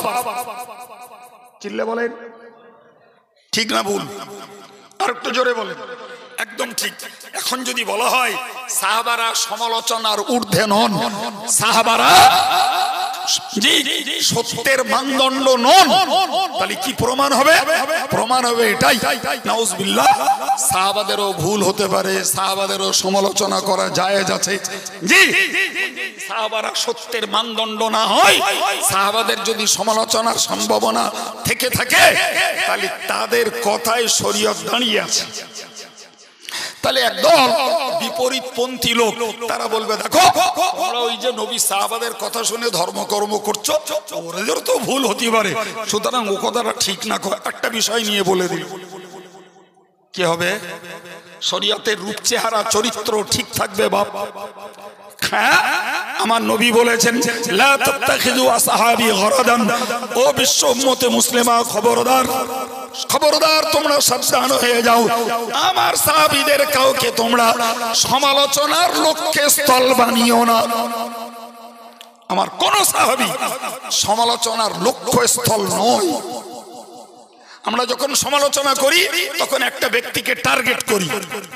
নবী মানা করলেন, আমার কোন সাহাবীকে টার্গেট করে তোমরা সমালোচনা করো না, বরং মনে রাখো আসহাবিকান নুজুম ফাবিআইহিম ইক্তাদাইতুম ইহতাদাইতুম, আমার সাহাবীরা প্রত্যেকেই আকাশের এক একটা তারার সমতুল্য। তারা দেখে যেমন মানুষ রাতের আঁধারে পথ ঠিক করতে পারে, আমার যে কোনো সাহাবীর অনুসরণ করবে, তোমরা আল্লাহর কাছে পৌঁছানোর সঠিক পথ তোমরা পেয়ে যাবে। অথচ একদল লোক সাহাবাদেরকে সমালোচনা করছে। জি ভাই, আপনি কি ভাববেন শুনলে অবাক হয়ে যাবেন। ভাই, কোরআন শরীফের আয়াত রয়েছে, আল্লাহ পাক তার নবীকে বলেছেন ওয়াস্তাগফিরুহু ইন্নাহু কানা তাওয়াবা। আল্লাহ তার নবীকে বলেছেন, নবী তুমি আল্লাহর কাছে ইস্তেগফার পড়ো, ক্ষমা প্রার্থনা করো। জি আল্লাহ পাক সর্বাপেক্ষা বেশি তওবা কবুলকারী। সুবহানাল্লাহ, আল্লাহ অতীব তওবা কবুলকারী, পাপীর পাপকে অতীব ক্ষমাকারী আল্লাহ। তো উনি এই আয়াত পাকের তাফসীর করতে যে লিখেছেন যে রাসূলের উপরে, রাসূলের জীবনে যে সমস্ত ত্রুটি বিচ্যুত হয়ে পড়েছিল সেইগুলোর ক্ষমার জন্য আল্লাহ তার নবীকে ইস্তেগফার করতে বলেছেন। তাহলে তার মতে কি প্রমাণ হচ্ছে যে নবীর জীবনেও ভুলভাল, যে ত্রুটি বিচ্যুতি কিছু ঘটে গেছে। জি ভাই, এক নবীর জীবনে কোন বিচ্যুতি ঘটিয়ে উম্মতকে মসলা শিখিয়েছেন, এ হাদিসে আছে। জি ভাই, কিন্তু রাসূলুল্লাহ তার জীবনে বিচ্যুতি এমনটা ঘটিয়েছে যার জন্য তওবা করতে হবে, ইস্তেগফার পড়তে হবে। ভাই, এ কথা দুনিয়ার আহলুস সুন্নাত ওয়াল জামাতের কোন উলামা মেনে নেয় না। সম্মানিত ভাইরা আমার, আপনি বলুন, এমনও দল আছে আমাদের, জি বলে তোমরা দ্বীনের কাজ করো, তোমরা দ্বীনের কাজ করো। আল্লাহ চায় তো নবীর দ্বারায় যে কাজ হয়নি সেই কাজ তোমার দ্বারাই হবে। আচ্ছা বলেন দিন, এই যদি বলা হয় আপনাদের মতন বা আমাদের মতন এরকম সাধারণ লোককে যদি বলা হয় যে তোমরা দ্বীনের কাজ করো, আল্লাহ চাহে তো নবীর দ্বারায় যে কাজ হয়নি সেই কাজ তোমার দ্বারাই হবে, তাহলে এর পার মারতে থাকবে? হ্যাঁ না বলেন? জি, আমি নিজে কানে শুনেছি কোন বক্তার বক্তৃতা, বলছে এই জমানায় আবু লাহাব বেঁচে থাকলি হেদায়েত না হয়ে তারও উপায় ছিল না। কিচ্ছু বলে না কেন? এই কথাটা কিরাম মনে হচ্ছে? আচ্ছা ভাই, আবু লাহাব বেঁচে থাকলি হেদায়েত না হয়ে উপায় ছিল না, নাউজুবিল্লাহ, তার মানে উল্টো কি দাঁড়াচ্ছে বলেন দিন? যে নবী আবু লাহাবের হেদায়েত দিতে পারিনি, XYZ আমরা পারতাম। কি মনে হচ্ছে? এদের পা মারতি আছে মনে হচ্ছে? হ্যাঁ না বলেন, এদের পা মারতি আছে? এদের পা মাটিতে নেই। জি ভাই, এই আমার আব্বা এই কথাটা বলতেন, আমি শুনেছি, আপনারা শুনেছেন কি মনে আছে কিনা জানি না। আমার আব্বা একটা কথা বলতো, বেড়ের যদি চোমর বলা হয় তো কাটা লেজ নাড়া দেয়। বেড়ে কারে বলে? এই রে চাষি লোক তো, বল না বাবা, বেড়ে কারে বলে? বেড়ে বলে যার লেজ কাটা। এই মার আকারে বেড়ে ও না, বেড়ে বলে যার লেজ কাটা। চোমর বলে লেজে চুল থাকলি তারে বলে চোমর। এখন যার লেজ কাটা ভাই, ওরে যদি বলা হয় তো চোমর আছে, তাইলে ওই বেড়ে লেজ, আচ্ছা ওতে মশা মারবে না, মাছি মারবে না, কেটা দৌড়বে? ওই যে বলেছে চোমর, ও একদম কাটা লেজ নাড়া দিচ্ছে।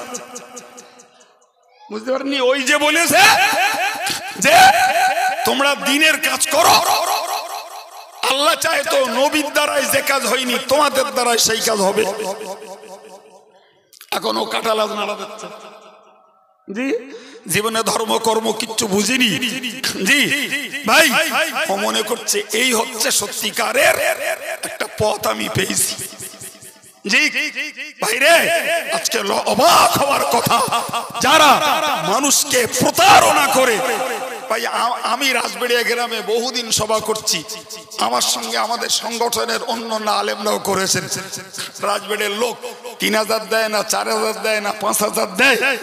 জি, তো যতদূর জানা যায় যে 5000-এর বেশি রাজবাড়ির লোক আজ পর্যন্ত দেশে আমার মনে নেই, আমার নজরে নেই। কিন্তু কোনদিন দেখাও পড়ে না সে যা দেয় ওই মুটোর মধ্যে। হ্যাঁ না বলেন, বলবেন আমাদের কোন বক্তা আজ পর্যন্ত দেখেছে না বলেছে? কিচ্ছু না। এখন আপনি বলুন ভাই, তাহলে আমরা যারা অল ইন্ডিয়া সুন্নতুল জামাতের সপক্ষে, যারা দিনের প্রচারের কাজ করছি, শুকরিয়া আল্লাহর, আমরা অর্থ চুক্তি করে কোথাও বক্তৃতা করতে যাই না। জি, আমাদের মধ্যে যাদের অর্থের লোভ হয়েছে তারা সব বেশুকরি নাশুকরি করে, বিশ্বাসঘাতকতা করে দল থেকে বেরিয়ে গেছে। তাও বি আচ্ছা, আমরা আমাদের জায়গায় দাঁড়িয়ে আছি। ঠিক কিনা বলেন? জি ভাই, এখন বলুন ভাই, এখন যারা হাজার হাজার টাকা চুক্তি করে জলসা করছে, আচ্ছা আমরা তাদের সমর্থন করি না তাদের ওই বিষয়টা বিপক্ষে প্রতিবাদ করি? কোনটা প্রতিবাদ করি? তো সেক্ষেত্রে আমাদেরই সিলসিলার একদল লোকের দোষ আছে যে এরা পয়সা চুক্তি করে নেয়, হাজার হাজার নেয়। ঠিক আছে ভাই, সেই কথা একটা বলে না, মাছ খায় সব পাখি, দোষ হয় মাছ রাঙা। হ্যাঁ না বলেন? আজকে যারা এই গালগপ্পটা মারছে যে এরা টাকা চেয়ে নাই, তাদের দলের পান্ডাগুলো 10,000, 15,000, 20,000 করে টাকা গলায় পা দিয়ে নিচ্ছে। এসে কেউ বলছে ক্যাম্প করা হারাম। দেখছেন না ইউটিউবে এক বক্তা ক্যাম্প করা হারাম বলে ফতোয়া দিয়েছে। হ্যাঁ না বলেন? জি, তার চুক্তি 25,000, 26,000। এই জাতির নাক নেই বলে তার মতন লোকটাকে নিজের পীরগুলোরে জাহান্নামে পাঠিয়ে তার মতন বক্তার পেছনে টাকা দেয়, চিটিংবাজি করে বলে আমাদের বক্তারা নিজ খরচে আপন গরজে ধর্ম প্রচার করে, এরা অজ করে টাকা চেয়ে নেয় না, অথচ তারা সেই দলের পান্ডা। কথা শুনতে পাচ্ছেন? সুতরাং এই চিটিংবাজি আর প্রতারণা যারা নিরীহ সাধারণ মানুষদের মাঝখানে করছেন, 100% এরা শান্ত সমাজে অশান্তির আগুন জ্বালাতে চাইছে। সাবধান হন। টাকা চায় না, একটা তো বিদায় নিয়েছে, সারা জীবন টাকা চেয়ে চলে গেছে। তার নামে আর আমি নতুন করে কিছু বলতে চাই না।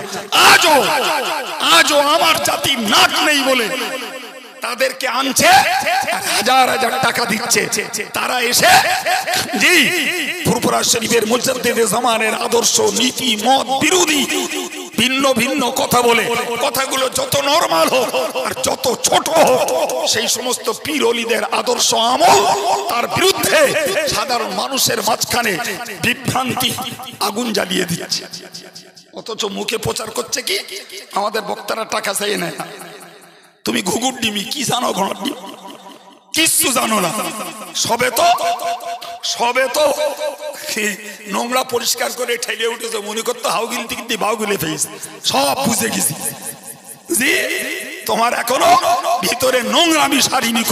যদি নোংরামি সারতো তাহলে তুমি দেশের আলেম আর প্রয়াত পীর ওলিদের বিরুদ্ধে অবস্থান নিতে না, তুমি ফেতনার আগুন জ্বালাতে না, কিচ্ছু বোঝো না, ঘুঘুর ডিমি তুমি। আপনি কি ভাবছেন ভাই? আজকে যারা বলছে, আপনি জানেন আমি তাদের কিতাব খুলে দেখাবো। কেন বললাম? আমাদেরকে রাজবাড়িয়ার মানুষ বলি আর দেশের যে কোনো জায়গার মানুষ বলি, যে টাকা দেয় সেটা তাদের হাদিয়া, সেটা তাদের নজরানা। জি, হাদিয়া মানে উপঢৌকন। বিশ্বাস করুন, আমি ওয়াজ করব না, ওয়াজ করব না। আমি এলাম, মশিউর আমার হাতে হাত দিয়ে 500 টাকা দিলে, ডাক্তার ভাই হাতে হাত দিয়ে 100 টাকা দিলে, খুঁয়া আমিরুল আমার হাতে হাত দিয়ে 100 টাকা দিলে। জি, আমি কোনদিন এলাম কারুর বাড়িতে, জি, আসার সময় একটু খাবার নিয়ে এলাম, কিংবা তার বাচ্চার হাতে যাওয়ার সময় 100 টাকা দিয়ে গেলাম, একে বলা হয় হাদিয়া। একে কি বলে?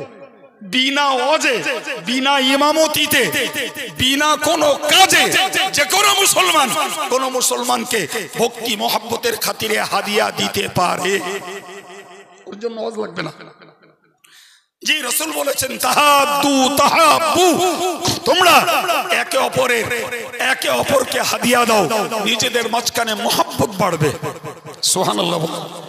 জি, হযরত সালমান ফারসি রাদিয়াল্লাহু আনহু নবীর কাছে এসে কিছু খাবার দিলেন, মাল দিলেন, দিয়ে বললেন হুজুর এটা সাদাকা।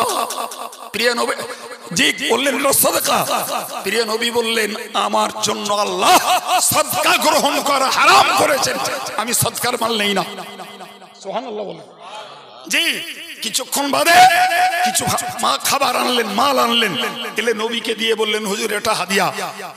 নবী করিম সাল্লাল্লাহু আলাইহি সাল্লাম তার হাদিয়াকে গ্রহণ করলেন। জি, তিনি বললেন যে এটাই আখিরি জামানার পয়গম্বরের নিদর্শন যে তিনি সাদকার মাল নেন না, হাদিয়ার মাল গ্রহণ করেন। আমি ওইটাই পরীক্ষা করে নিলাম। সুবহানাল্লাহ। পরে তিনি ইসলাম কবুল করে নিলেন। ভাই, তাহলে হাদিয়া যখন তখন বিনা ওয়াজে, বিনা ইমামতিতে আমার যার প্রতি ভক্তি আছে, মহব্বত আছে, আমি হাদিয়া দিতে পারি। তবে অবশ্যই নিজের বাপ মা সন্তানের হাদিয়া পাওয়া সব থেকে বেশি উপযুক্ত। বাপ মাকে একটা রসগোল্লা খাদ্য দেবো না আর হুজুরের এনে হাদিয়া দেবো আর কালিয়া কোপ্তা খাওয়াবো, এ ছেলের খবরও ভালো না। বুঝতে পারেননি? জি, এখন বলুন আমি কি বলেছি? যে আমাদেরকে যারা পয়সা দেয় এরা দেয় হাদিয়া, এটা একটা উপঢৌকন, একটা সম্মানিক। কিন্তু জানেন যারা বলছে যে আমরা বিনা খরচে ধর্ম প্রচার করি, তাদের বইতে পরিষ্কার লেখা আছে যে তোমরা যারে তারে যাকাতের টাকা দিও না। আমি কিছু লোকের নাম বলে দিচ্ছি, এদেরকে যাকাতের টাকা দাও, এরা দিনের কাজ করে। এই আপনারা আমাদের যে টাকা দেন, যাকাতের টাকা দেন? চিল্লে বলেন। একটা সবাই এরা দিয়েছে, আপনি বলবেন দিন যে তোমার কাছে সবাই আমি 500 টাকা যাকাতের টাকা দিচ্ছি, যাই কি দেখবেন দিন। এই জায়েজ আছে না? জায়েজ নাই। জি, তাহলে আমাদেরকে কেউ যাকাতের টাকা দেয় না, আমাদেরকে তারা হাদিয়া দেয়, সম্মানিক দেয়। কিন্তু দিনের কাজ করে এমন লোক আছে যাদেরকে বলা হয়েছে এদেরকে যাকাতের টাকা দাও। তাহলে সমাজে এসে বলা হচ্ছে আমরা বিনা পয়সায় ধর্ম প্রচার করছি, আর ওদিকে যাকাতের টাকা খেয়ে হোড় করে দিচ্ছে। এই কথা বুঝতে পারেননি? বুঝতে পারছেন কিছু? এরা কত সাধু মনে হয়? এরা সাধু? হ্যাঁ জি। তাহলে যাকাতের টাকা খেয়ে ধর্ম প্রচার করছো আর লোকের বলছো আমরা বিনা পয়সায় ধর্ম প্রচার করছি। ভাই আপনাদেরকে শেষ কথায় একটা কথা শোনাই। আচ্ছা বলুন তো, আমাদের আলেমরা এ পর্যন্ত রাজবাড়িয়ায় বসে কথা বলছি, রাজবাড়িয়ার লোকেদেরকে জিজ্ঞেস করছি একটু বলবেন যে এ পর্যন্ত আমাদের আলেমেরা হেদায়েতের ওয়াজ করেছে না বেহেদায়েতের? সবাই মিলে একটু বলা যাবে যে সুন্নতুল জামাত সংগঠনের আলেমেরা যে ওয়াজ করেছে ও ওয়াজে হেদায়েত নিকো, ওতে শুধু বেহেদায়েত। তাই আমি এই সংগঠনের বক্তাদের ছেড়ে দিয়ে আর এক জায়গায় গেছি যেখানে হেদায়েত আছে। এরকম রেকর্ড আছে। হ্যাঁ, এখন যদি এই আলেমেরা হেদায়েতের ওয়াজ করে থাকে ভাই, তাহলে তুমি একদিন হেদায়েত হওনি কেন? তোমার কি কেউ বললো যে তুমি নামাজ পড়ো না, তুমি সুট পড়ো, তুমি দাড়ি ছাটো, তুমি কোরআন শিখো না, তুমি দাড়ি রেখো না? কেউ বলল তোমার? কথা বলেন না কেন? জি, কেউ বলিনি তো। তাহলে তুমি কেন হেদায়েত হওনি? এই জন্য আমার বলতে ইচ্ছা করে রে ভাই, আমার বলতে ইচ্ছা করে। আমি রোজগার বুঝি, খাওয়া দাওয়া বুঝি, প্যান্ট শার্ট বুঝি, গাড়ি বুঝি, বাড়ি বুঝি, ভালো একটা বউ চিনি, জি, ছেলে মেয়েদের যত্ন করা চিনি, সব রকম বুঝি। আর ধর্মের বেলায় চিটপাত হই আমরা, কি আর অত জানি? তখন তেল মল যায়, দোস্ত বুজুর্গ আল্লাহর দিনের কথা হবে। হ্যাঁ, ওর বেলাটায় তেল মলা বুঝো। কথা বলেন না কেন? তুমি কোনটা বুঝোনি? তোমার রোজগারের বেলা, গাড়ির বেলা, বাড়ির বেলা, জামা কাপড়ের বেলা তোমার খোসামত করতে হয়নি, অনুরোধ করতে হয়নি, তেল বলতে হয়নি, দোস্ত বুজুর্গ বলতে হয়নি। আর নামাজের বেলা তোমার দোস্ত বুজুর্গ বলতে হবে? ধর্ম বড্ড সস্তা হয়ে গিয়া, ধর্ম বড্ড সস্তা হয়ে গেছে।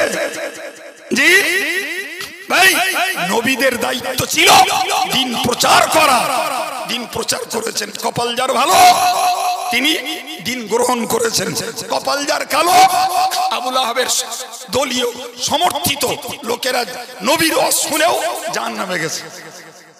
কথা বলছেন না কেন? আজকে রাজবাড়িয়া যেতলা লোকের মাথায় দাড়ি, টুপি, নামাজ, মসজিদগুলো পূর্ণ দিনদারি মানসিকতা, জিকির, ফিকির, তাসবিহ, ধর্মের জন্য এদের অর্থ সাহায্য এবং দিনের অন্যান্য কাজে এদের মন প্রাণ যতটা উজাড় হয়েছে, আল্লাহ শুকরিয়া আদায় করে বলুন। এগুলো তো এইরকম ওয়াজ নসিহত শুনতে শুনতে শুনতে শুনতে এই মুরব্বিগুলো ধার্মিক হয়েছে, কত যুবক ধার্মিক হয়েছে। হয়েছে না হয়নি? একটু চিল্লা বলুন। জি, তাহলে যারা হয়নি তুমি একদিন পরে খুঁজেছো, যেতে হওয়া যাবে না। আসল ধান্দা, আসল ধান্দা কিছু পয়সা লোটা, কিছু খাবারের চেষ্টা করা। আসল ধান্দা সাধারণ সমাজে ফিতনার আগুন জ্বালানো। তা না হলে তুমি হওনি কেন? এত লোক হেদায়েত হলো, তোমার কপালে জুটিনি কেন? কথা বলছেন না কেন? এরা কেউ বলেছে নামাজ পড়তে হবে না? ফুরফুরার হুজুররা, আলেমরা কেউ বলেছে দাড়ি রাখতে হবে না? কথা বলছেন না কেন? তাহলে হেদায়েত যদি হব ইচ্ছা করি, তাহলে যে যাদের ওয়াজ শুনে এসছি আর আজও শুনছি, তাদের ওয়াজেই ইনশাআল্লাহ হেদায়েত হওয়ার ইচ্ছা করলে আল্লাহ হেদায়েত দেবেন ইনশাআল্লাহ। কিন্তু হেদায়েত যদি হওয়ার ইচ্ছা কারণ না থাকে, কথা বলেন, আপনারা বলবেন জি আমরা খুব ভালো জানি। ভাই, সৌদি তো সারা পৃথিবীর ইসলামের সেন্টার। আচ্ছা বলেন তো, সেখানকার যিনি প্রিন্স, যিনি যুবরাজ, তিনি কি হেদায়েতের উপরে আছে বলে মনে হচ্ছে? জোরে বলেন। তাহলে এর থেকেও আর কি প্রমাণ নেন, কি প্রমাণ চান যে কপালে হেদায়েত থাকলেই ওই মরিচ ঝাপি বাস করেও হেদায়েত হওয়া যায়, আর কপালে হেদায়েত না থাকলে বিশ্বের শ্রেষ্ঠ জায়গায় বসেও কোরআন হাদিসের বিপরীত কর্ম করা যায়। নাউজুবিল্লাহ বলেন। আর একটু জোরে বলেন। ভাই, শেষ কথা বলছি, এতক্ষণ বলার কথা না। বিশ্বাস করুন, আমি কাল থেকে খুব অসুস্থ। জি, কাল থেকে আজও ভালো সুস্থ হইনি। কিন্তু আমি যে এত কথা এবং পুরো হাই টেম্পটেডে কিভাবে বলছি সেটা আল্লাহই ভালো জানেন, আমি জানি না, আমি জানি না। তো আপনাদের এই উপস্থিতি, অধীর আগ্রহ, আল্লাহ পাক আমাকে এই বলার তৌফিক দিয়েছেন, কবুল করেন, বলুন আমিন। ভাই, সর্বশেষ কথা একটা বলছি, জানেন তো ওই শিকারীরা ডাক ধরে, ডাক ডাক পাখি জি, তো জঙ্গলে যে ফাঁদ পাতে, জঙ্গলে যে ফাঁদ পাতে জি, আর পেতে ওই শিকারী ব্যাতগুলো না, ওরা ওই ডাকের ডাক ডাকে। কার ডাক? জোরে বলেন। ঠিক ডাক পাখির যে ডাক, ওই ডাক ডাকে। যখন ডাক পাখির ডাক ডাকে, তখন বাকি ডাকগুলো মনে করে এই তো আমার জাতের জাত, চল যাই, এক জাতে মেশা যাবে। বুঝতে পারেননি? মাঝখানে যে অলক্ষ্যে ফাঁদ পাতা আছে, সে বলো ওই বাকি ডাকেরা জানে না, বল ও পিছনে দাঁড়িয়ে ওই ডাক ডাকে জি। আর ওই নিজের জাতের ডাকের আকর্ষণে ও একদম সম্মিত হারা হয়ে আসে। পথে থাকে কি ফাঁদ, ফাঁদে পড়ে যায়, ওরে ধরে নেলে আবার ডাকতে শুরু করলো। হ্যাঁ, একটা জেগেছে, ও খবর তোর কাছে নি। হ্যাঁ, এখন বলুন, আমার ডাক যদি ধরতে হয় তাহলে ডাকের ডাক ডাকতে হবে, তাহলে ধরা যাবে, তা না হলে ধরা যাবে না। যে শিকারী ফাঁদ পেতেছে, ও বলবে এই ডাক এইদিকে আয়, তোর কাছে ফাঁদ পেতেছি, এখানে পর জবাই করে খাবো, এরকম বলবে নাকি? হ্যাঁ, আমার তো মনে হচ্ছে কিছু লোকের মাথায় ওইরকম ঢুকেছে যে ওরা ভালো বলতে, ওরা খারাপ কি বলতে, ওরাও তো কোরআন বলতে, ওরাও তো নামাজের কথা বলতে, অন্য কি বলতে, ওরা তো সুন্নতের কথা বলতে জি জি, ওইরকম মনে হচ্ছে জি। তার মানে কি বলো দিন, তোমার এখন ওই ডাকের ডাক ডাকতেছে, এরপরে ফাঁদে পড়লি তখন তোমার জবাই করবে, তার আগে করবে না তো জি। আমার মায়েরা সাবধান হয়ে যান, সাবধান হয়ে যান। যদি মনে হয় আজ অবধি আমরা যে ওয়াজ নসিহত শুনেছি তাতে নামাজ, কালাম, জিকির, ফিকির, তাসবিহ, তাহলিল, পর্দা, পুশিদার সব রকমের বয়ান রয়েছে, আমরা সোজা হইনি, সেটা আমাদের দোষ। আজকের কেউ আমাদেরকে তেল মর্দি দিচ্ছে, এখান থেকে ওখান যাবো, সেখান থেকে আর এক জায়গায় যাবো জি। কি সুন্দর আমরা নিউ স্টাইলের ধর্ম শিখে ফেলতেছি। তুমি নিউ স্টাইলের ধর্ম শিখছো না, বরং স্টাইলের ভিতর দিয়ে নিজের সর্বনাশ ডেকে আনছো, নিজের সর্বনাশ ডেকে আনছো। সাবধান হয়ে যাও। ভালো যদি হবে পর্দা বজায় রেখে নামাজ, কালাম, কোরআন তেলাওয়াত, জিকির, তাসবিহ নিজের বাড়ি বসে করো জি ভাই। আমি মাঝে মধ্যে বলি, আচ্ছা বলুন তো, এ কথা আমি বলেছি কিনা, যে মেয়েরা যদি হেদায়েত হবে, মনে করে একটা পাড়ায় 5টা মহিলা আছে যারা পর্দাওয়ালি, নামাজ পড়ে, জিকির করে, আদবী, বিনয়ী, যদি ওই পাড়ার আর 15টা ধর্মহারা মেয়ে যদি ওই মহিলাটার কাছে যায়, মা কি বউ হয়, জানায় শাশুড়ি, একটা কিছু হবে নাকি? তো যদি রান্না বাড়া করে তার কাছে বলে, মা আমি সেই কোরআন শিখলাম, এখন আর ভালো পড়তে পারি না, তা আমি তোমার কাছে আসবো, আমার একটু শিখিয়ে দিতে হবে। আমি সেই মক্তবে নামাজ শিখিলাম, সে নামাজ এখন ভুলে গেছি, আমাকে একটু শিখিয়ে দিতে হবে।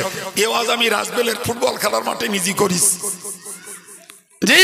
তো মায়েরা মনে করলে তার হিল্লি দিল্লি কোথাও যেতে হবে না, নিজের পাড়ার মধ্যে নিজের পর্দার সঙ্গে নিজের শাশুড়ি কিংবা চা শাশুড়ি, কোন যা চাস্ত যা, এদের কাছে গেলেই ধর্মহারা মহিলারা ধর্ম শিখতে পারবে, আমলেরও মনোযোগ তৈরি করতে পারবে।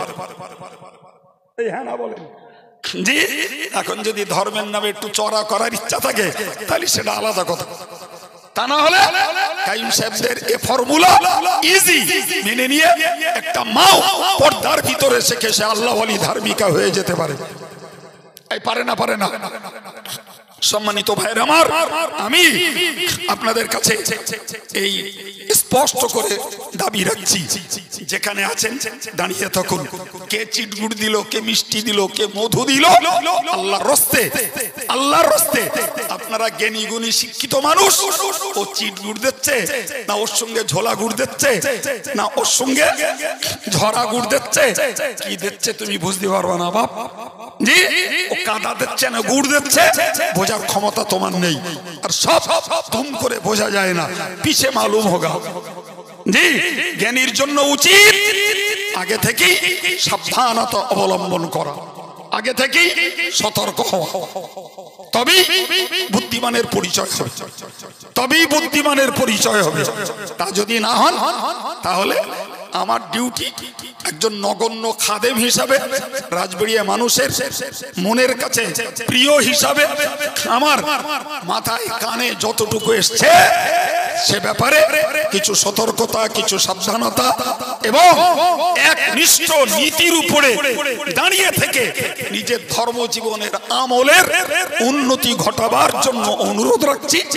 যারা হেদায়েতের পথে আজও আসেনি তারা যদি মনে করেন আমাদের এ জাতীয় আলোচনাতে যথেষ্ট হেদায়েতের পথ নিতে পারেন, কেউ যদি নিজে হেদায়েতের পথ না নেয় আমার কেন আমাদের কিছু করার নেই। নূহ নবীর কথা তার বউ নেয়নি, নূহ নবীর কথা তার ছেলে নেয়নি, জি, ঈসা নবীর কথা ইহুদিরা নেয়নি, মুসা নবীর কথা ফেরাউনরা নেয়নি, জি, আমার নবীর কথা তার চাচাতো ভাইরাও নেয়নি। বলে তাদের ফল কি ভালো হয়েছে বাপ? জোরে বলেন ভালো হয়েছে? জি না। শান্তি বজায় রাখুন, ফিতনার হাত থেকে বাঁচুন। জি, যেখানে যারা আছে থাকতে দেন। আমরা কোথাও যে বিভ্রান্তি আর ফিতনা করতে রাজি নই। জি, আমরা আমার জায়গায় দাঁড়িয়ে আমার আমলে উন্নতি ঘটাবো। আল্লাহ তৌফিক দিন। আজকের এই প্রোগ্রামকে আল্লাহ কবুল করুন। যাদের অর্থ শ্রম সহযোগিতা, সর্বোপরি যারা আজকের এইখানকার শ্রোতা সেজেছেন, আমার অনেকগুলো ছেলে দীর্ঘ সময় তারা দাঁড়িয়ে দাঁড়িয়ে কথাগুলো শুনেছেন, আমি তাদেরকেও ধন্যবাদ জানাই। আল্লাহ তাদেরকে একনিষ্ঠতা দান করেন, বিভ্রান্তি আর ফিতনার হাত থেকে ছেলে যুবক সকলকে আল্লাহ হেফাজত করেন। মেয়েদেরকেও আল্লাহ মন স্থির করে পীর বুজুর্গদের আখলাক, আদাত, আমল, জিকির, তাসবিহ, তওবা, ইস্তেগফারের উপর দিয়ে নিজেদের জীবনটাকে আমলে পূর্ণ রাখার তৌফিক দান। বলুন আমিন সুম্মা আমিন।